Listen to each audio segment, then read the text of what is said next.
চিরাচরিত প্রথা মেনে রামকৃষ্ণ মিশন সারদাপীঠ বেলুড় মঠের প্রাচীন ঐতিহ্যবাহী জগদ্ধাত্রী পূজায় আজ সকাল থেকেই ভক্তের ঢল।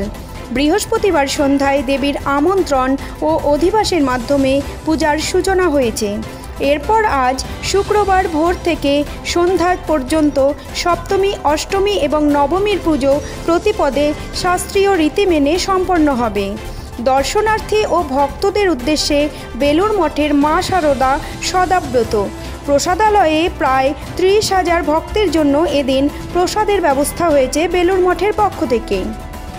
আজকে জগদ্ধাত্রী পূজা বেলুড় মঠে আমি এসেছি।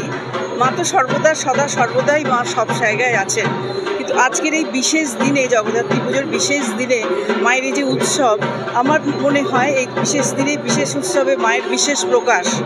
সেই জন্য আমরা সেইটুকুন উপলব্ধি করার জন্য আমরা আজকে এখানে এসে নিজেদের জীবনকে ধন্য করি এবং নিজেরাও কৃতার্থ বোধ করি।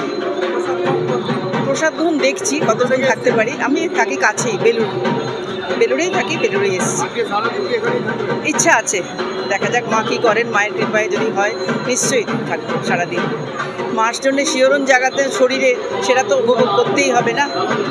ঠিক আছে। হ্যাঁ, মোটামুটি আমাদের 1941 সালে আমাদের এই তত্ত্ব মন্দির এবং বিদ্যা মন্দির সেই সময় থেকে, এবং জগদ্ধাত্রী পুজো এখানে অতি প্রাচীন।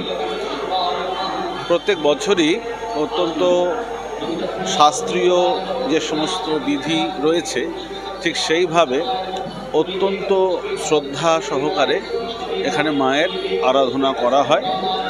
এবং আমাদের বিশুদ্ধ সিদ্ধান্ত যে পঞ্জিকা, সেই মত অনুসারে এখানে পূজা, উপাসনা ইত্যাদি হয়ে আসছে।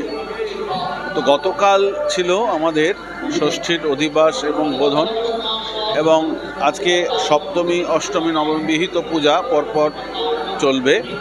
এবং আগামীকাল সকালবেলা আমাদের দর্পণ বিসর্জন এবং তারপরে সন্ধ্যাবেলায় প্রতিমা নিরঞ্জন।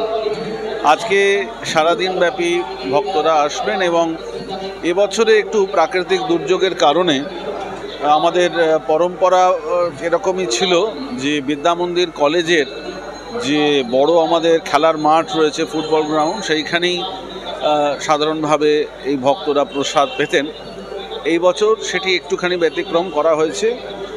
বেলুড় মঠের মা শারদা সদাব্রতে এই যে মান্থা প্রবল ঘূর্ণিঝড় হলো, যে কারণে আমাদের ওখানে রান্নার বা খাওয়া দাওয়ার অসুবিধা।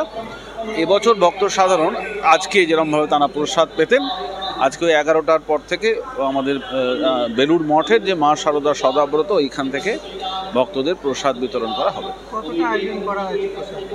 মোটামুটি প্রায় 20 থেকে 30,000 ভক্ত প্রত্যেক বছর, বা কখনো তার বেশি হয়, প্রসাদ পেয়ে থাকেন।